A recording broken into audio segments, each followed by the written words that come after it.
자, 오늘 하나님께서 우리에게 주신 말씀은 시편 50편 23절의 말씀입니다. 시편 50편 23절을 우리 한 목소리로 같이 읽어보겠습니다. 감사로 제사를 드리는 자가 나를 영화롭게 하나니 그의 행위를 옳게 하는 자에게 내가 하나님의 구원을 보이리라. 아멘. 할렐루야. 하나님께서 주신 은혜와 평강이 우리 성도님들 위해 충만하시기를 주님의 이름으로 축원드립니다. 우리가 긍정적 내면 소통을 위한 6가지를 주제로 해서 2025년 말씀을 마무리하려고 합니다. 그 5번째로요, 오늘은 감사에 대한 내용입니다. 용서, 연민, 사랑, 수용, 감사, 존중. 이 6가지의 요소가 내 안에서, 내 생각 안에서, 이걸 내 생각이 계속 흐르는 것을 내면 소통이라고 하는데요. 내면 소통되도록 훈련하는 거예요. 우리 신앙생활은 이 하나님의 가치인 용서, 연민, 사랑, 수용, 감사, 존중이 꽉 차 있어서 다른 부정적인 어떤 것이 들어와도 탄력성을 가지고 탁 튕겨버리는 그런 것으로 충만해야 될 줄 믿습니다. 그래서 자기 긍정과 타인 긍정으로 꽉 차 있어야 돼요. 그것이 내가 이 땅에서 행복하고 건강하고 풍성하게 하나님 백성답게 사는 길일 뿐만 아니라 내 주변에 있는 사람들도 살려내는 그런 능력이 되는 줄 믿습니다. 그래서 이건 훈련이에요. 그러니 날마다 아침마다 말씀을 묵상하고 또 아침에 일어나서 명상을 하시고 자기 전에 명상을 하고 하는 거는 훈련에 해당됩니다. 훈련을 받으면 그 훈련에 받은 대로 근육이 생기죠. 그래서 우리가 엮기를요, 아침에 저녁으로 그냥 하루에 10번씩 3번씩만 매일매일 하면 어느샌가 내 팔에 뭐가 생길까요? 예? 지방이 빠지고 근육이 생깁니다. 그래서 단단해져요. 마찬가지로 우리가 이것을 계속할 때 우리 마음에 근력이 생깁니다. 마음 근력이라고 하죠. 그래서 회복 탄력성이 생겨요. 그래서 자기 절제력, 타인과의 관계력, 그리고 내가 뭔가를 할 수 있는 자기 행동력이 풍성해집니다. 이건 아주 과학적이고 그리고 정확한 그런 연구 결과를 인해서 나온 것인데요. 이런 내용들을 이미 하나님은 우리에게 말씀해 주고 계시다는 사실이 얼마나 대단한지 모릅니다. 오늘 시편 50편 말씀에도 하나님께 예배를 드리는데요. 어떻게 예배를 드리는 자가? 감사로 제사를 드리는 자가 누구를 영화롭게 한다고 그래요? 하나님을 영화롭게 한다고 하십니다. 그래서 하나님은 무엇을 통해서 영광 받으실까요? 내가 감사하는 삶으로 예배적 삶을 살아낼 때 그걸 통해서 영광 받으시는 줄 믿습니다. 하나님 보시기에 옳은 행위는 어떤 행위일까요? 감사하는 행위예요. 범사에 감사하는. 그런 삶을 살아낼 때 하나님의 구원을 보이시리라 라고 하셨습니다. 그러니 그 삶은 이 땅에서부터 하나님 나라를 구원을 누리며 사는 삶이에요. 죽어서 천국 가는 것이 아니라 이 땅에서부터 하나님 나라를 살아 누리게 되는 줄 믿습니다. 그래서 사도 바울은 로마서 12장 1절에 너희 몸을 하나님 기뻐하시는 거룩한 산 제물로 드리라.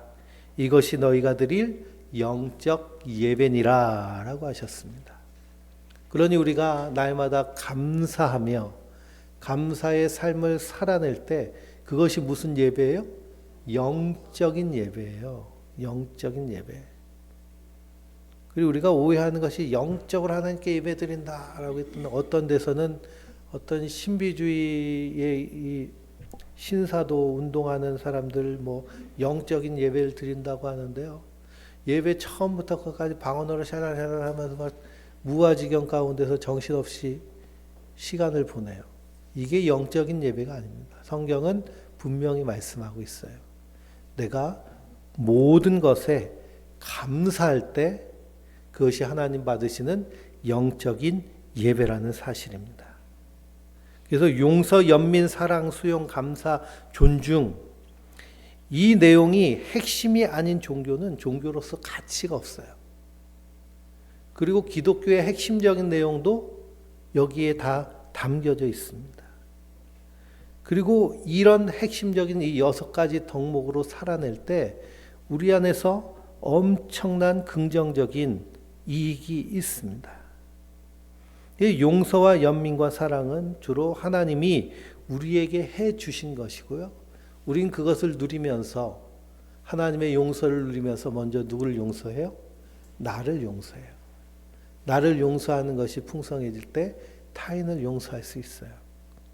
그러다 보면 긍휼한 마음이 생깁니다. 하나님 우리를 불쌍히 여기시듯이 나를 불쌍히 여겨서 컴패션하게 돼요. 돌보게 돼요. 그래서 나에 대해서 잔혹하고 아주 매정하게 말하는 것이 아니라 부드럽고 따스한 음성으로 나를 위로하고 거기서 큰 힘을 얻게 돼서 타인에 대해서도 이러한 돌보는 마음을 가지고 살아내게 됩니다. 그렇게 풍성해지면 우리가 사랑이 충만하게 되죠. 그래서 사랑의 잘못된 형태는, 가짜 사랑은 뭐라고요? 로맨틱 러브, 드라마에서 말하는, 세상이 말하는, 소설이 말하는 그런 러브는 가짜입니다. 허망한 거예요. 그래서 사랑한다라는 것은 함께하고 공감하는 것인데, 그럼 왜 함께하고 공감할까요? 그 사람이 행복하기를 바라기 때문에, 그리고 건강하기를 바라기 때문에, 안전하기를 바라기 때문에. 그러니 우리가 인사할 때 안녕하세요 하고 인사하는 그 자체가 무엇이 담겨져 있을까요? 사랑합니다라는 의미가 담겨져 있습니다. 그리고 우리 지난주에는 수용에 대해서 함께 나눴죠. 수용은 나에게 일어난 사실에 대해서 더 이상 싸우지 않는 거예요. 그냥 받아들이는 거예요. 그래서 싸우게 되면 고통이 시작됩니다. 근데 수용하게 되면 고통이 멈추고, 그것 때문에 아프긴 하지만 마음까지는 아프지 않게 돼요. 그래서 이 6가지는 상당한 힐링의 효과가 있고요. 엄청난 연구들이 지금도 이루어지고 있습니다. 그래서 요즘은 이런 6가지를 누가 많이 얘기하느냐면 과학자들이 많이 얘기해요. 뇌를 연구하는 뇌과학자들. 뇌과학은 정신의학과 연결되어 있거든요. 그러니 정신을 연구하는 의학자들이 이 6가지에 집중하면서 연구를 해요. 왜 그러냐? 약으로 처방해가지고요, 이 회복이 되지 않기 때문에 그렇습니다. 수술은 불가능해요. 수술이 아무리 의학이 발달한다고 해도요, 우리의 뇌를, 그 안에 있는 뉴런과 신경과 그 기억을 수술할 수 있는 길은 없습니다. 그래서 이 6가지 효과들을 상당히 많이 연구하고 있는데요. 그 중에 가장 많이 연구된 것이 무엇일까요? 오늘 감사입니다. 그래서 심리학으로부터 시작해가지고 경영학, 무슨 정신병 약, 뇌 그 검사에 관련된 모든 연구들이 감사와 연결되어 있어요. 그래서 우리가 그 서점에 가가지고요, 감사에 대한 책만 찾아도 엄청나게 많습니다. 그것이 종교 부분에만 있는 것이 아니고요, 인문학에도 있고요, 뇌과학에도 있고 심리학에도 있습니다. 그래서 에몬스라는 심리학자가 있는데요, 이분은 뭐라고 얘기하냐면 감사를 아예 심리학의 한 분야로 만들어야 된다라고 주장을 해요. 그러니까 우리가 학교에 가서 공부를 할 때 국영수 공부하잖아요. 사회도 공부하고 도덕도 공부하고 과학도 공부하듯이 뭐도 공부해야 된다고 얘기하냐면 감사도 공부해야 된다라고 얘기를 해요. 그래서 이 심리 하면 별의별 심리가 다 있잖아요. 산업심리, 무슨 사회 심리, 뭐 연애 심리, 뭐 별의별 심리가 다 있는데 감사 심리가 중요한 한 부분이 돼야 된다는 겁니다. 그래서 서점의 책을 봐도요, 뭐 감사의 힘, 31일 동안 감사하는 법, 감사의 심리학, 감사하면 인생이 바뀐다, 인생을 바뀌는 힘, 감사, 뭐 엄청나게 많아요. 그렇다는 건 뭘 의미할까요? 그만큼 많이 연구되었고요. 그만큼 진짜 효과가 있다는 거예요. 그리고 이것이 책으로뿐만 아니라 여러 가지 연구로 엄청나게 많이 나와 있습니다. 그래서 감사의 과학적인 효과가요, 아주 보편적으로 알 만큼 과학적인 효과를 가지고 있어요. 먼저는 신체적으로 면역력이 증가되고요. 염증이나 통증이 완화되고 혈압이 떨어지고 심혈관 질병을 예방하는 효과가 감사에 있다라고 얘기합니다. 심리적으로는요, 우리가 감사를 충분히 할 때 세로토닌이라는 호르몬이 잘 분비가 돼요. 이 세로토닌은 우리를 기분 좋게 만드는, 행복하게 만드는 행복 호르몬 중에 하나인데요. 감사를 열심히 하면 이 호르몬이 잘 분비가 돼요. 그래서 행복감이 늘 있게 됩니다. 그러다 보면 뭐가 감소될까요? 우울감이나 스트레스가 해소가 돼요. 그래서 우울증이나 불안장애가 감소가 되고요.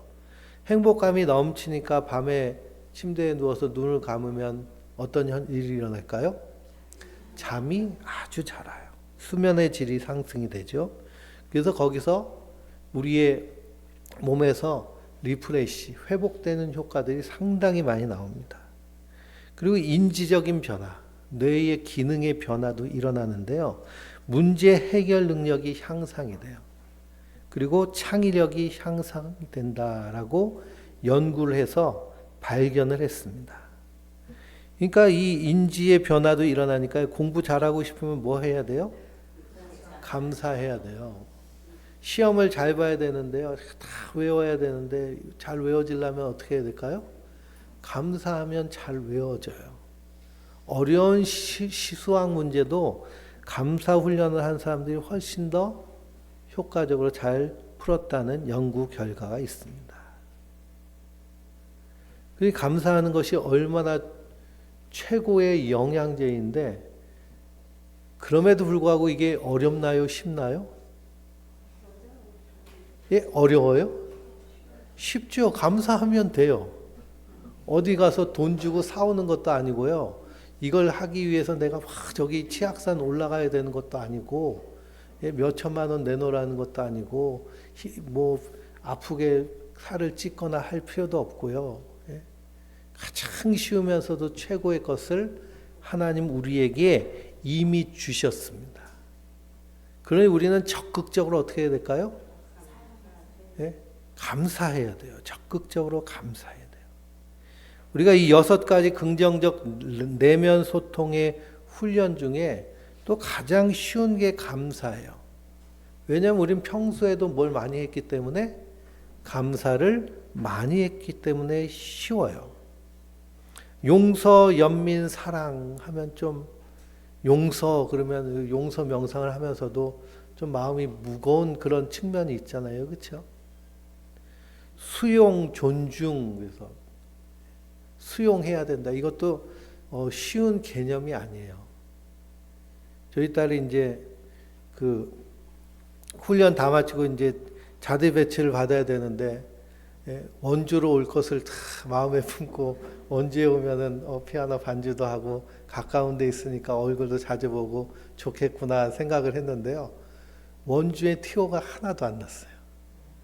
그래가지고 어디 청주 또 뭐 예천, 진주 이런 데만 티오가 나가지고 한 주간 동안 마음이 무거운데요. 이것도 수용해야 되잖아요. 그렇죠? 수용하려니까 어때요? 마음이 무거워요. 그래서 어렵게 느껴집니다. 근데 감사는 쉬워요. 왜냐하면 우리가 늘 자주 하는 일이기 때문입니다. 그래서 뭐 조금만 친절하게 대하는 사람을 향해서도 감사합니다 하고 이렇게 편하게 얘기를 하잖아요. 그러니 우리가 학교에서도 공부 잘하고 싶다 그러면 감사를 하는 거예요. 여기 이제 다 중고등학교를 다 졸업한 자녀들만 두셔서 그런데요. 혹시 그런 친구들이 있으면 뭐 하면 성적이 올라가요? 감사하면 성적이 올라가요. 마음이 좀 침체되어 있다. 그럼 뭐 하면 올라가요? 감사하면 마음이 올라가요. 피곤하다. 그럴 때는 감사하면 피곤이 풀려요.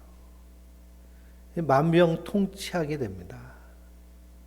어렸을 때부터 감사하는 훈련을 계속하면요 건강해지고요. 면역력이 오르니까 겨울에도 감기에 잘 걸리지 않아요.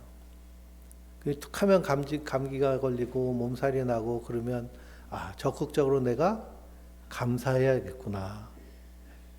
자꾸만 얼굴에 주름살이 생기고 노화가 빨리 오는 것 같다 그러면 어떻게 하면 돼요? 예, 감사하시면 돼요. 저기 피부과에 가가지고 막 이것저것 찌르면서 고통당하기보다는 감사하는 게 훨씬 더 효과와 그리고 가성비가 좋습니다. 그래서 우리가 추수감사절에도 이 감사의 어원에 대해서 함께 나눴는데요. 감사라는 어원에는 세 가지 뿌리가 있습니다. 첫째는 gratitude, gratia, grace, 은혜에 근거되어 있어요. 그래서 높은 것에서 베풀어지는 이 은혜가 강합니다. 그러니까 하나님 나에게 은혜로 주셨어. 선물로 주셨어. 그렇기 때문에 감사하는 거죠. 우리가 우리의 생명을 유지하기 위한 생명의 모든 유지의 장치들이 사용하는 재료들은 다 어디서 온 거예요? 이 자연에서 온 거예요. 하나님이 창조하신 이 창조의 세계 가운데서. 우리가 숨쉬는 공기, 마시는 물, 그리고 농부들이 열심히 농사를 지어서 우리가 값싸게 먹는 것이지만 그런 음식들도 사실 근원적으로는 이 지구 안에서 재배되는 거죠. 하나님이 만드신 창조의 선물 안에서, 그 은혜 안에서 우리가 누리는 것이에요. 그래서 우리가 감사하는 거예요.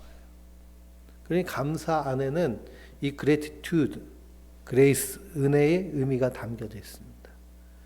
또 두 번째 의미는 무엇이냐면 think, 생각하는 거예요. 그래서 thank you 그러잖아요. thank you. 그 thank you와 thinking, 생각하는 것은 동일한 어원에서 나왔습니다. 그러니 사유하는 것이 감사하는 거예요. 감사하기 위해서는 무슨 작업이 필요할까요? 생각하는 작업이 필요해요. 생각하는 작업. 그리고 세 번째는 applicate. 그건 뭐냐 하면 가치를 알아본다는 거예요. 값을 매겨보면은 감사하게 돼요. 우리가 마시는 공기는 얼마일까요? 내가 마시는 물은 얼마일까요? 값으로 매길 수 없죠. 근데 값을 매긴다면 이것이 없으면 난 한순간도 살 수가 없어요. 공기가 사라지면 우린 몇 초 안에 죽을까요? 예? 길어도 3분을 버티지 못할 겁니다. 예. 물이 없으면은요, 우리가 일주일을 살지 못해요. 일주일 안에. 그러니 우리가 지금 소유하고 있는 뭐 집, 의식주, 그중에 뭐 집이라든지 자동차 이런 건 없어도 우리가 살 수 있잖아요. 집이 없으면 굴 파고 살면 되니까요. 그런데 공기나 물이 없으면 한 순간도 살 수 없기 때문에 값을 매기면 이 가치는 엄청난 겁니다. 그래서 감사한다라는 것은 은혜, 그리고 생각, 그리고 값을 매겨 보는 거예요. 그래서 이 값을 매기면서 그것을 인정하고 음미하는 것을 세이버링이라고 얘기해요. 세이버링.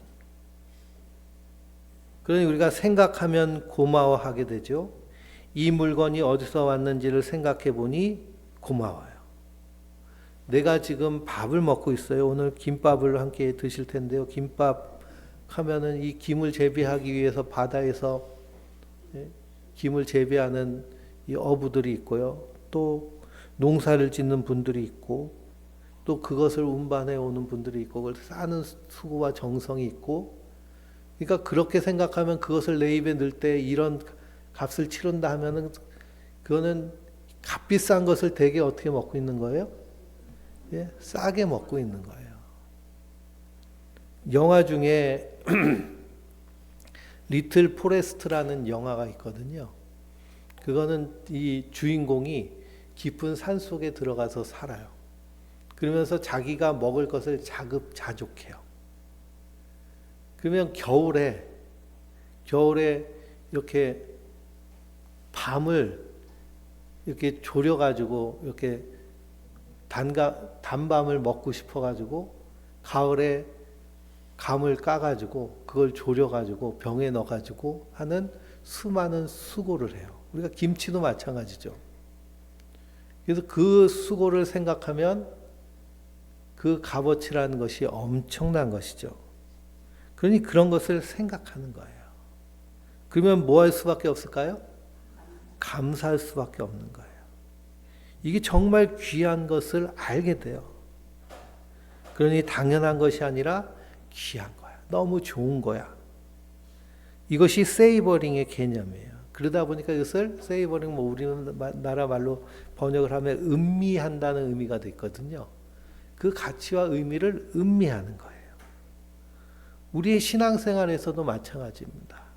우리가 십자가가 교회 강단에 그리고 교회 지붕에 붙어 있는데 그 십자가의 의미를 우리가 깊이 생각하면 거기서부터 우리 그리스도인의 가치감, 존재감, 그 의미가 분명히 나타나요. 그걸 망각하면 어떻게 될까요? 그러면 하나님이 우리에게 주신 은혜가 값싸져 버립니다. 값싼 은혜가 돼버려요. 그래서 보네포 목사님은 하나님의 은혜를 값싸게 만들지 말라 그러셨어요.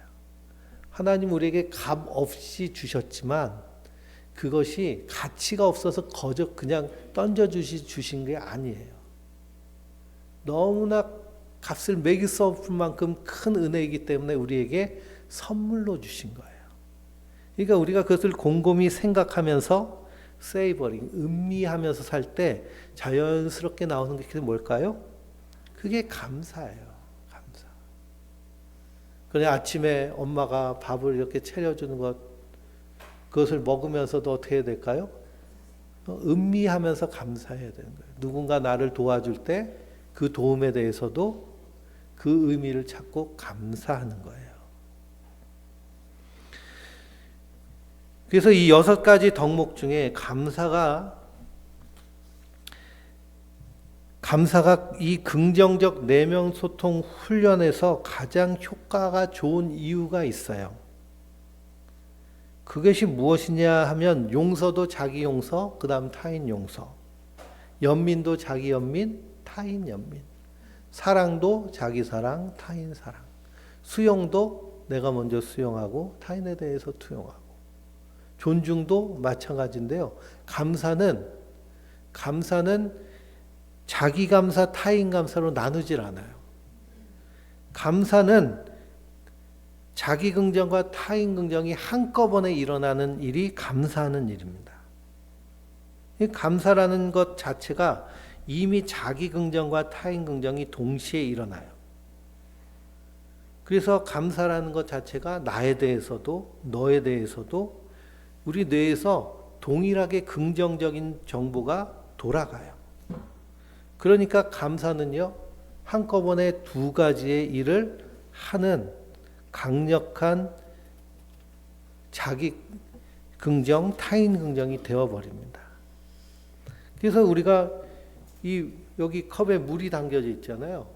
물을 마시죠. 물을 마시면서 어떤 생각을 해요? 이 물을 왜 마셔요? 물 안 마시면 우린 죽잖아요. 그러니까 물은 정말 좋은 거죠. 그래서 이것은 내 생명에 정말 필요하고 그렇기 때문에 좋은 거야.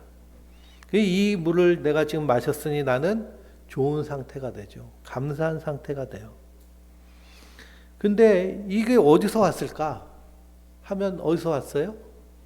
하나님의 선물로 온 것이고 근데 하나님의 선물로 하늘에서 비가 내렸는데 이걸 그냥 우리가 마시지 않죠. 그거 그냥 마시다가는 어떻게 돼요? 예, 병 걸릴 수도 있어요. 그래서 그걸 모아가지고 예, 정수를 해가지고 그래가지고 통에 넣었다가 이렇게 공급해 주는 사람들이 있잖아요. 그래서 여기 옆에 있는 이 산도 이 원주에 있는 집수정이거든. 저기 물 정수장에서 보낸 물을 여기다 채워놔요. 큰 물탱크가 있어서. 그래서 이제 단구동하고 이 근처에 물을 다 배분해 줘요. 아, 근데 우리가 물값을 얼마 내나요? 올해 수도값 얼마 내셨어요? 예? 별로 안 내셨잖아요. 그렇죠? 근데 사실 그 가치는 엄청난 거죠. 그러니 이 자기 긍정과 타인 긍정이 동시에 일어나요. 그래서 이 감사에 대한 그 뇌 신경망의 연구를 굉장히 많이 했는데요. 가장 대표적인 사람이 안토니오 다마지오라는 교수님이에요. 이분이 데카르트 에러라는 그런 책을 썼는데요. 이 감사의 신경망 기반이라는 논문을 썼어요. 그 내용 가운데 어떤 내용이 있냐, 어떤 실험을 했냐면 그 2차 대전 때 유대인들을 감옥에 넣고서는 아우슈비츠 감옥 같은 데서 학살을 했잖아요. 근데 거기에 생존자들이 있어요. 그래서 우리가 쉰들러 리스트라는 그런 영화를 보면 쉰들러라는 사람이 거기서 유대인들을 몰래 빼내와요. 그래서 그들을 살려줘요. 그리고 나중에 그 생존자들이 인터뷰를 해요. 진심으로 감사합니다 하고. 그걸 본 사람의 뇌를 찍은 거예요.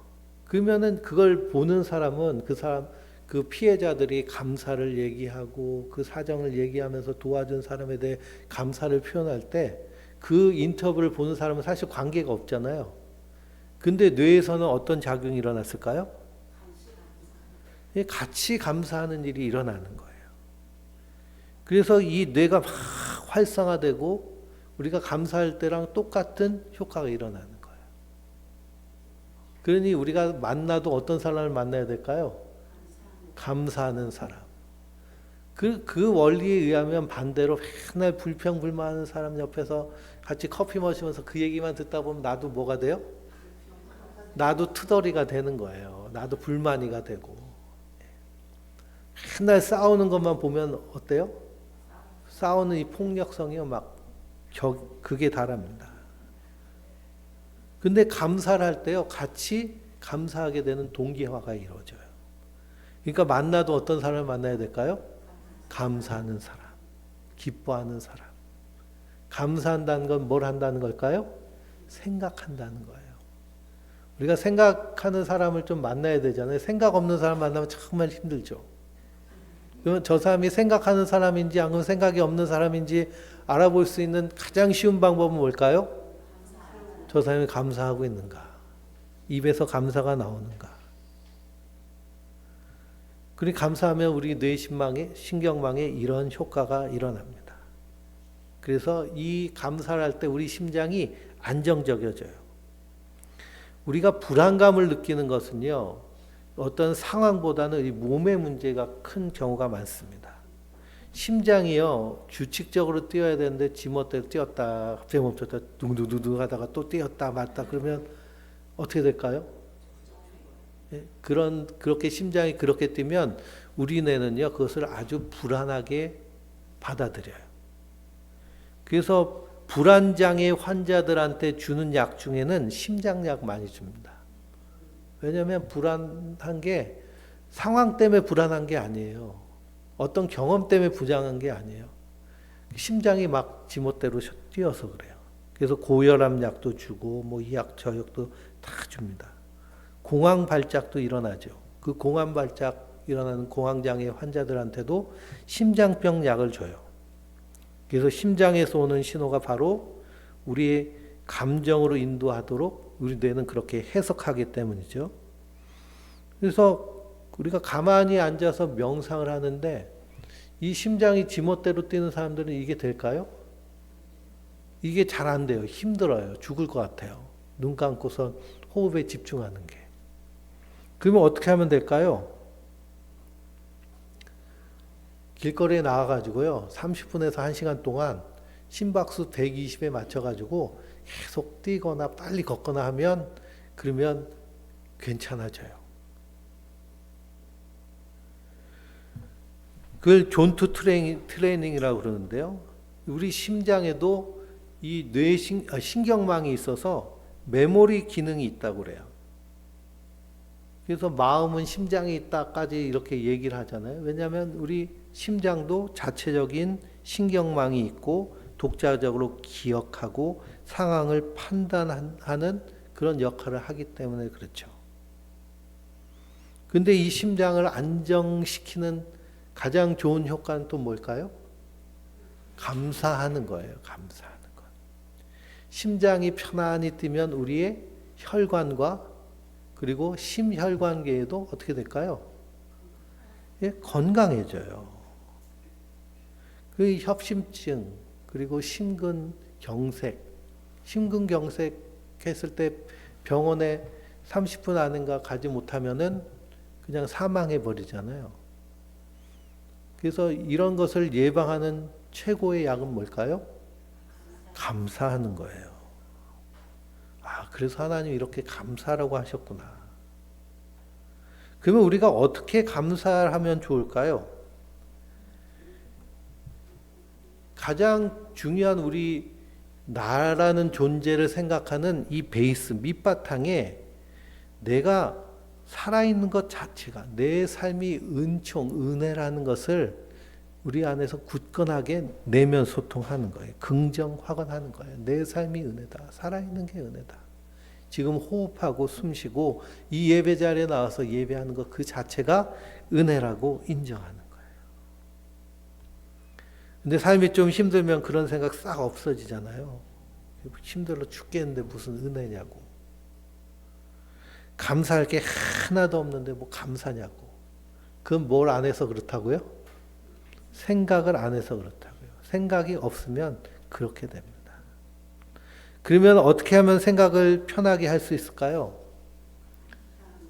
우리는 자본주의 사회에서 너무 익숙하게 살았기 때문에요. 뭘 잘 매기냐면 값을 잘 매겨요. 비교하고 경쟁하는 사회에 살았기 때문에 딱 보면서 비교가 되고요. 값을 매길 수 있어요. 그러니까 계속 어떤 습관을 들이면 될까요?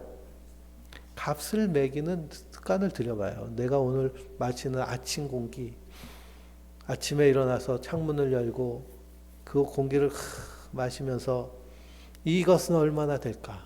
값이 얼마일까? 얼마를 매길까? 아침에 일어나서 물 한 잔 꼭 드시잖아요. 그렇죠? 이 물을 마시면서도 이 물은 얼마나 할까? 값을 매기면 얼마일까? 예. 그렇게 생각을 하는 거죠. 그러면서 거기서 감사를 이끌어내는 거예요.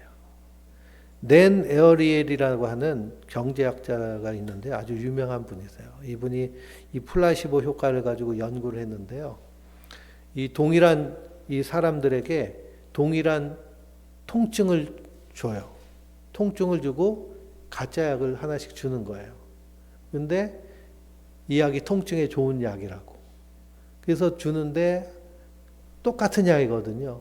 근데 한 약은 값을 비싸게 매겼어요. 그 한약은 거기서 마이너스 뭐 디스카운트 된 이렇게 표시를 했어요. 어디가 효과가 좋을까요? 비싼 게 효과가 좋은 거예요. 비싼 게. 그러니까 가성비 찾지 마시고요. 비싼 거. 그 아침에 마시는 내 공기가 얼마짜리예요? 오늘 드리는 이 예배가 얼마짜리일까요? 네? 값을 매겨보세요. 값을. 그 확실한 효과가 일어나는 겁니다. 그리고 무엇보다도 확실한 것은 살아있다는 사실에 감사해야 돼요. 그럼 누가 나를 살게 했느냐라고 할 때 우리가 신앙적으로 고백은 하나님 나를 살게 하셨습니다 라고 고백을 하는데요. 인류학자인 애슐리 몬테규라는 학자님이 있어요. 아주 유명한 분이라는데 처음 들어보죠. 예. 이분이 뭘 연구를 하셨냐 하면 이 인류학자이기 때문에 포유동물 기준으로 해서 연구를 했어요. 그랬더니 이 뇌 성장이라든지 활동적인 측면으로 바라봤을 때 말이나 송아지는 태어나자마자 어떻게 해요? 걸어 다니죠. 고양이는 며칠 만에 눈 떠요? 네, 고양이는 일주일 지나면 눈 떠서 돌아다녀요. 강아지도. 그래가지고 포식자가 오면 숨고 그리고 생존할 수 있어요. 그런데 인간은 보니까요. 인간은 이 9개월이면 태어나잖아요. 근데 9개월 돼서 태어났다고 해서 살 수 있나요? 그래서 이 다른 포유동물 기준으로 보면 엄마 뱃속에 20개월은 있어야 되는데 너무 빨리 태어난다는 거예요.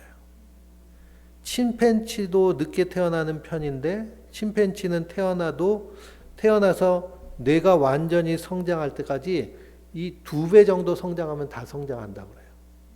근데 신생아가 태어나서 이 인간의 뇌를 형성하기까지는 4배를 더 성장해야 된다고 그래요. 4배를 더 성장하려고 하면 2살 정도 지나야 성장이 마칩니다. 그리고 뇌의 신경망의 6분의 5가 출생 이후에 형성이 돼요.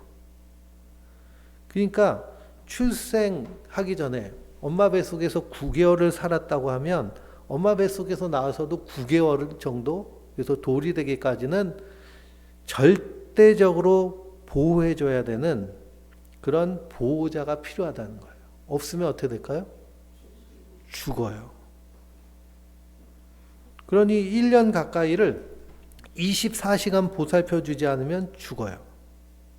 그러니까 내가 지금 살고 있다 그럼 누가 있었다는 얘기예요? 나를 24시간 케어해 준 그런 양육자가 있었다는 거예요.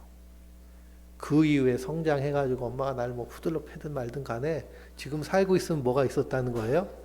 네? 그렇게 나를 보호해준, 케어해준 보호자가 있었다는 거예요. 이게 감사할 게 없다라고 하면 이거 하나로도 충분하죠. 왜 이 보호자가 이렇게 중요하냐? 해리 할로우의 원숭이 실험이 아주 유명한 실험이래요. 1960년대 미국이 막 경제 부흥기를 겪으면서 이제 소비가 막 일어나야 더 물건을 많이 찍어서 팔잖아요. 소비를 많이 하려면 뭐가 필요해요? 돈이 많이 필요하죠. 남자 혼자서 번 돈을 가지고는 소비를 충분히 충당하지 못하는 거예요. 그래서 여자도 나가서 일해서 돈 벌어서 돈 써라. 이런 정책을 폈어요. 그래서 오피스 레이디라는 그런 말이 그때부터 나오고요. 그러니 엄마가 나가서 일하려면 애를 어떻게 해야 돼요? 애를 놔둬야 돼요. 그래서 애를 놔두면 어떻게 되는지를 연구를 했어요. 근데 사람을 가지고 연구를 하면 안 되잖아요. 그래서 붉은 원숭이라고 하는 67kg 정도 되는 그 원숭이인데요. 아주 똑똑한 유인원에 가까운 원숭이를 가지고 연구를 했어요. 지금도 이 원숭이를 가지고 그 임상 실험들을 많이 한다고 그러는데요. 그러니까 이 원숭이가 이제 태어나자마자 엄마랑 격리시켜요. 먹을 거는 줘요. 근데 엄마랑 떨어뜨려 놨어요.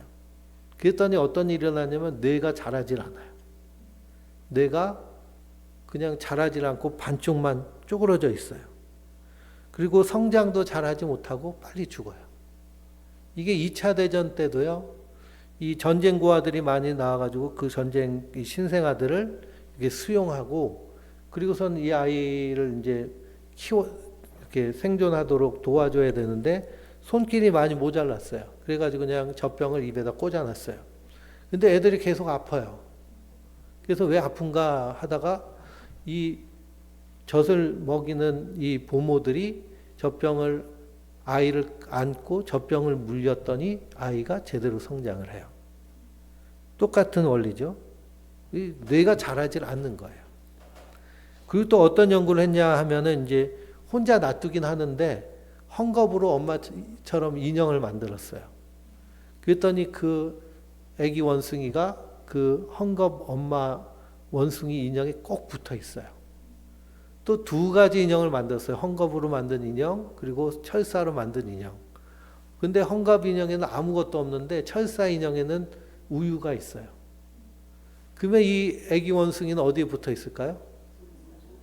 예? 헝겊 인형에만 붙어 있어요. 배고플 땐 잽싸게 가서 여기서 먹고 또 헝겊 인형을 와요.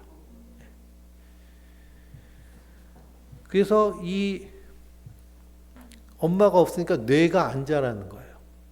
뇌가 안 자라 쪼그라 붙으면 어떤 일이 일어날까요? 예? 정상적인 인지 활동이 불가능하죠. 그래서 사람으로 제대로 살 수가 없어요. 근데 내가 사람으로 제대로 살 수 있다. 지금 말도 하고 이해도 하고 문제도 풀고 운전도 하고 돈도 벌고 그리고 뭐 그렇게 살고 있다. 그럼 누구 덕이에요? 양육자가 있어서 그렇다는 거예요. 이 원숭이를 그 부모에서 격리시켜서 그렇게 키운 원숭이들은 사회성이 없어요. 그래서 새끼끼리 모아놔도 서로 같이 놀질 못해요. 이상하게 자라는 거죠. 그러니까 우리가 태어나서 1년간은 뭐냐 하면 나를 살게 해주신 분이 있고 나를 만드신 분이 있다는 거예요. 뱃속에서만 아이를 키우는 것이 아니라 나와서도 아이를 키우는 거예요. 그래서 우리가 함께 이 감사의 명상을 할 때 어머니가 아니면 양육자죠. 할머니한테 그 양육을 받았으면 할머니, 아버지한테 양육을 받았으면 아버지. 내가 젖먹일 때 그것을 생각하면서 거기에 감사하는 명상입니다. 그래서 지금 내가 사람처럼 살 수 있도록 도와준 것은 나를 양육해 주신 어머니가 있기 때문에, 그분이 있기 때문에. 그리고 우리의 자아라는 것은 나라는 자아라는 것이 형성될 때는 내가 내 안에서 스토리텔링, 이야기를 만들 수 있는 그 기능이 생길 때인데요. 그때가 보통 3.5세 정도 되면 자아가 생깁니다. 3.5세. 그전에는 자아가 생기지 않아요. 그러니 아무리 기억력이 좋아도요, 자아가 생기기 이전에는 기억이 안 돼요. 왜냐하면 그걸 스토리로 만들 수 있는 뇌의 기능이 없기 때문에. 근데 이 자아를 형성하는, 그래서 뇌의 스토리를 만드는 가장 중요한 역할을 하는 사람이 누굴까요? 예? 내가 갓난아기 때 말도 못하고 표현도 못할 때 나를 보면서 웃으면서 까꿍 이리 와 이뻐 했던 그 목소리가 내 자아를 만드는, 스토리를 만드는 가장 중요한 그런 역할을 해요. 그래서 우리 뇌는 생후 2년이 되면 그 우리 뇌의 모든 그런 그 뇌의 시냅스의 연결 수준이 최고가 됐다가 조금씩 필요 없는 것은 잘라내요. 그래가지고 성인이 되면 절반 정도 남는데요. 그래서 어느 건 쓰고 어느 건 쓰지 않고 하는 건 누구의 역할에 달려 있을까요?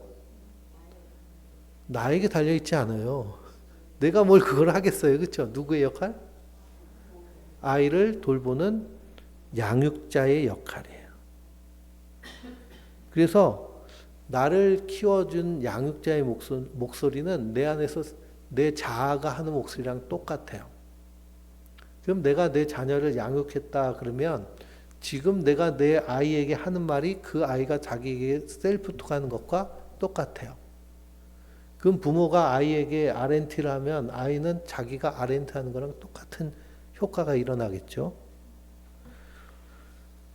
어쨌든 간에 내가 지금 살아있는 것 자체가 바로 그 1년 동안 나를 돌본 양육자가 있었다는 사실이에요. 그러니 뭐가 자연스럽게 나올까요? 감사가 자연스럽게 나오는 거예요. 그래서 마이스트 에크하르트, 이 독일의 신비주의 이 목사님인데요. 당신의 기도에서 감사합니다라는 기도를 했다면 그러면 그 기도로 충분하다. 모든 기도를 다 했다라고 얘기합니다. 그래서 더 이상 뭘 바라지 마라. 이미 우리는 은총 속에 살고 있다. 우리의 삶의 비극은 너무나 많은 고통을 겪고 있는 게 아니라 너무나 많은 것을 받았음에도 그것에 감사하지 못하는 데 있다. 라고 말씀하셨어요. 그러니 우리는 너무나 많은 것을 받았는데 그것에 감사하지 못하는 것이 비극이에요. 우리가 수많은 고통 속에 있다고 생각하지만 감사할 일이 사실은 훨씬 더 많다는 거죠. 그러니 우리가 함께 감사하며 치열하게 이 감사 가운데 생각하면서 하나님의 은혜를 생각하고 그 가치를 우리가 생각하면서 날마다 기쁨으로 살아내야 될 줄 믿습니다. 그래서 한 주간 동안 이 풍성한 감사를 그리고 평생의 충만한 감사로 그래서 사랑하는 자여 내 영혼이 잘된 같이 내가 범사에 잘되고 강건하기를 내가 원하노라. 그래서 하나님 우리에게 뭐 하라고 하신 거예요?